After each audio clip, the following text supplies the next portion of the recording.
Hello everyone, Joel here. A few months ago, I've put a Diablo-like games list that I think is not quite satisfying to watch because there isn't any commentary and the game is just too view in my opinion.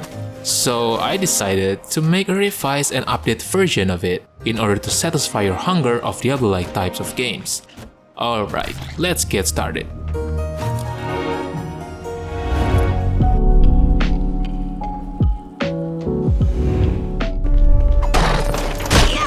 Baldur's Gate Dark Alliance was a classic of the PS2 era. Until recently, fans have only been able to play the game by digging out their old consoles, but now, Baldur's Gate Dark Alliance is available on most modern gaming platforms. It's a classic dungeon crawling action RPG experience with players completing quests, leveling up, buying better gear, and fighting endless hordes of enemies. It's a shame that the game lack of online co-op, but despite these shortcomings, Baldur's Gate Dark Alliance is still a blast to play.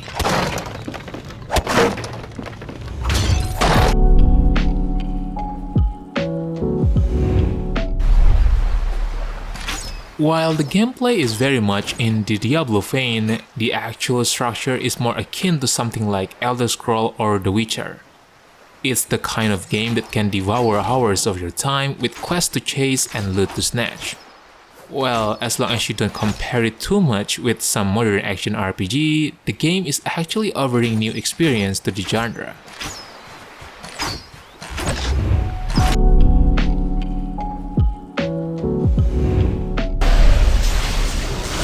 When it comes down to it, Dungeon Siege 2 is a fine game that takes a while to appreciate. Those expecting a straightforward dungeon hack will find those elements in spades, while the traditional RPG fan will also be rewarded with a long story and lots of world detail. Unfortunately, the game is too linear to really invite another playthrough, but the content is there for the completionists.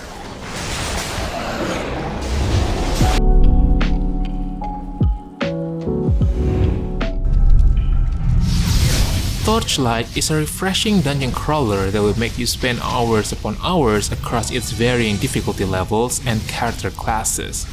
You will quickly lose track of time whilst exploring the bowels of the town of Torchlight, which is lovely for your sense of satisfaction.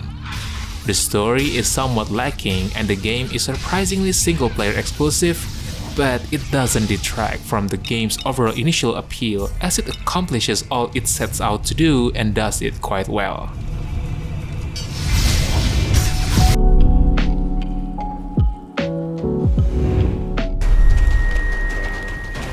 Vikings Wolves of Midgard is a hack-and-slash action RPG, and it plays exactly how someone would expect a Diablo-inspired action RPG to play. It doesn't revolutionize the genre by any stretch of imagination, but does a fantastic job of implementing what makes this formula fun. Sadly, the control scheme is somewhat overburdened and the replay value is not quite there. But for fans of the genre, the game is still quite entertaining, especially with the co-op features.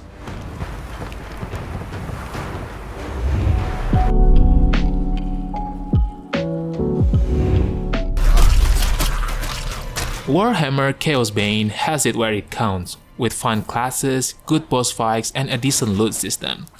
If you're expecting the game for a more in-depth build or customization, sure, you will be disappointed. But it doesn't necessarily mean that the game is bad. The game's mechanic is not revolutionary but proves to be enjoyable. Also, the enemy variety is quite decent, especially on the high levels. Combined with well-designed classes and fantastic co-op features, you can surely have a lot of fun in this game.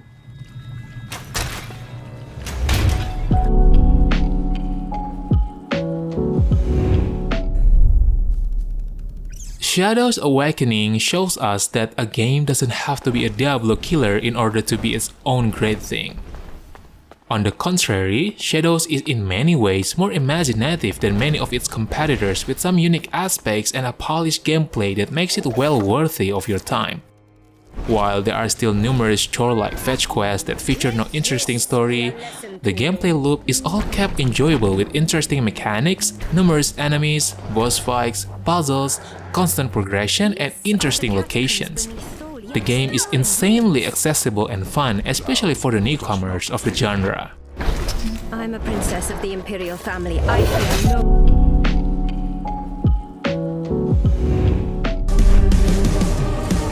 Eclipse gameplay is a sequential passage of dungeons, which must be passed floor by floor. Enemies are getting harder, but so does the loot and the treasure chest that you find. The game kinda has a similar vibes with Path of Exile, but with its own special features. It is still on early access, so don't expect a highly polished experience, but trust me when I say this game have a lot of potential to be one of the best Diablo-like games.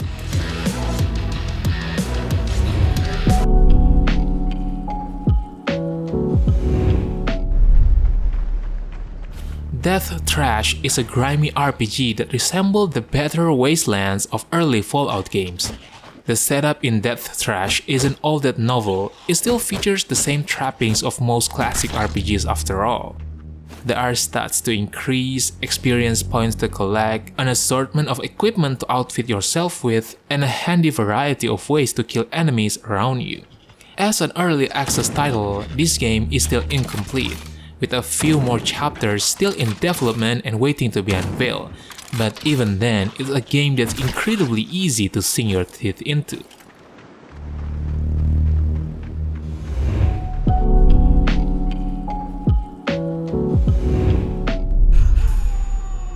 Chronicon is a perfect example of an early access success. It's a very capable and expansive ARPG that for some people harkens back to Diablo 2 more than any other games. The game is presented with blocky looking pixel graphics. They are not terrible, but for the most part, they are not great either. The main gameplay loop is very addictive and quite challenging, though there are some balancing issues here and there, but it doesn't make it unplayable. Overall, this is a game that any Diablo fans should be playing.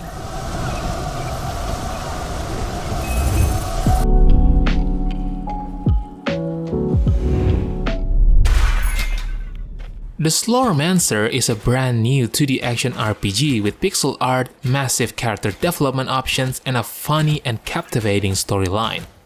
As for the plot, although it is linear without any special twists, it is nevertheless filled with humor and various surprises. The downside of the game is that it is still limited content due to the game being in early access, but don't worry since it's going to be good when it is fully released.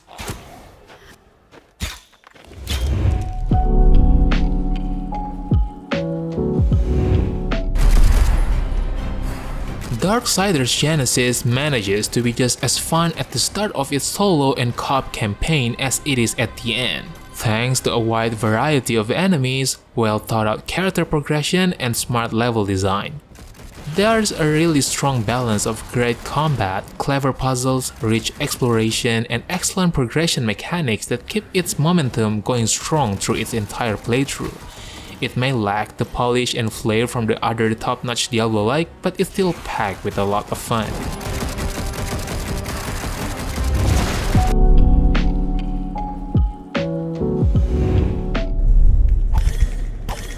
There is much more to Book of Demons than initial impressions suggest. The game may inspire by Diablo, but the style and gameplay are far more lighthearted and forgiving. It can feel a little repetitive and automated at times, but thoughtful design decisions help to maintain interest. With 3 significantly different characters, each with their own signature cards and 3 levels of difficulty, the game certainly warrants replaying even after completing your first playthrough.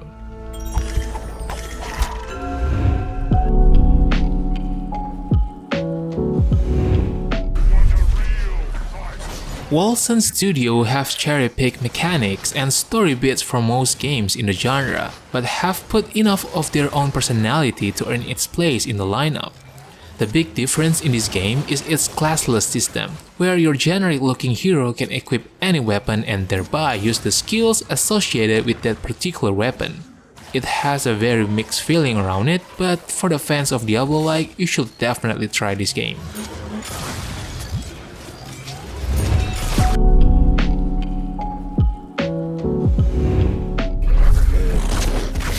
Fun Helsing has really been through a lot of things. He spent 3 titles fighting off steampunk nightmares, demons, ghouls, and a slew of other supernatural cannon fodder. Now he's back for the final cut, which combines the 3 previous games into one package with a slew of new features. Along with a myriad of improvements, it also adds an endgame with a new level cap of 100, introducing a glory system, rare items, daily events, and a full multiplayer mode. Whether you're a veterans or newcomers, this version of the game is definitely the best.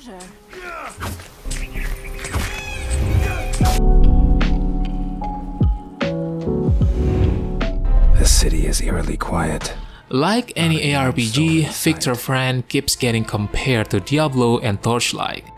It is like those games in some ways. There are levels to grind through and loot to find and weapon skills to chain together, but Victor Vran's combat requires more involvement than just clicking like Torchlight, and its sense of whimsy separates it from the self-serious Diablo.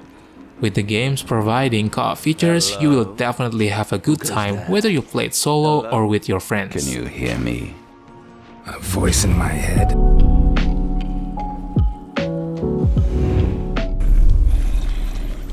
When you first saw Minecraft Dungeons gameplay, the first thing that came into your mind must be, is that Diablo but with Minecraft? And yeah, Minecraft Dungeons is basically Diablo with a Minecraft skin. Sure, it doesn't have the same mechanical depth as Diablo, but it has all the fun combat, the loot it needs, and it's accessible to just about anyone. As is the case with basically all loot-based crawlers, Minecraft Dungeons is much more fun to play with friends.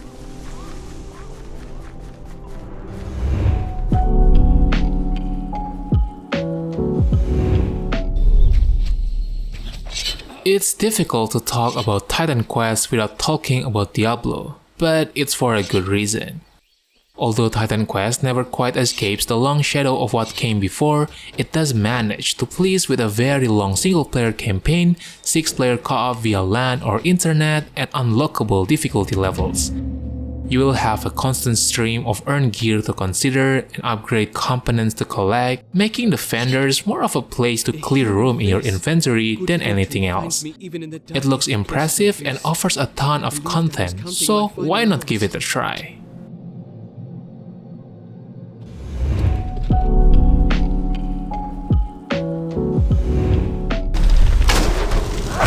Torchlight II gets right to the point.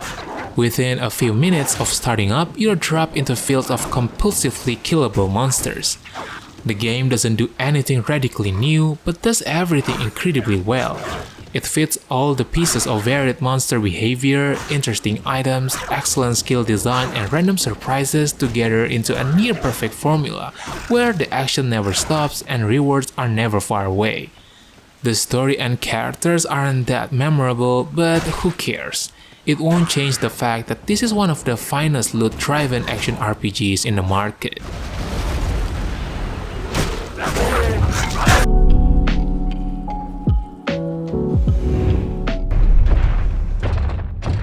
There's a lot of appeal to the idea of a top-down action RPG that lets you blast your way through the Warhammer 40k universe as a power armor behemoth, a deadly assassin, or a devastatingly powerful psychic. While Martyr may have been rough at launch, the devs have clearly been working hard on improving the experience. As of today, this game is fantastic. The story is solid, weapon variety is great, moment-to-moment gameplay is strong, and the co-op is smooth. Basically, if you love Warhammer and Diablo, this is the perfect game for you.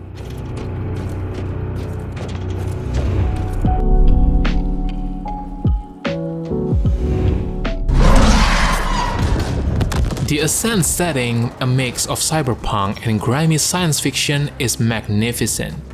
It has a lot in common with Diablo, specifically the crunchy feel of the combat, the way your character is constantly growing stronger, and the isometric camera. The story takes you from the shady area of the archaeology to higher upland levels, all of which have a different aesthetic and vibe. You will sure enjoy this game for what it is, a superb action RPG elevated by an exceptional setting.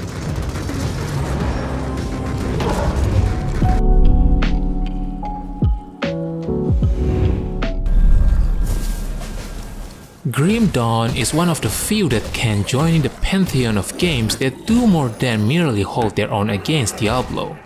The game understands its genre on every level, from how to keep a world interesting while still feeling coherent. The story is not exactly the best, but I mean, who cares about story in this kind of games, right? If you don't have this game, please just buy it for your own good.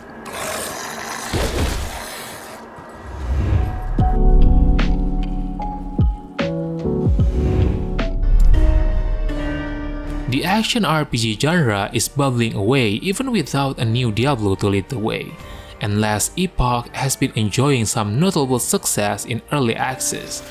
Last Epoch has the hacking, slashing, and looting you would expect from the genre, spiced up with a time travel story and a big emphasis on character customization. The skill customization is tuned for wider audience since it's not as complicated as Path of Exile, makes experimenting with different skills fun even for newbies. There are still a lot of content and improvements to be added since it's still on early access, but from what I've seen so far, the game looks very promising.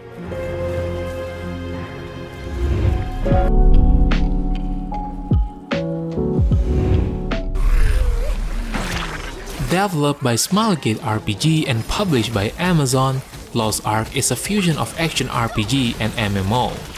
This might seem niche, but it ticks all the boxes, like a game that has been genetically engineered to get people hooked.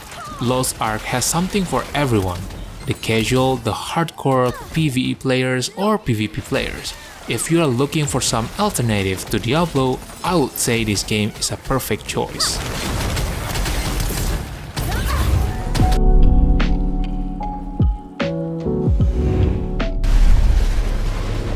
Initially, Path of Exile came out as a competitor to Diablo 3, but slowly this game grew into something bigger that even Blizzard couldn't have imagined.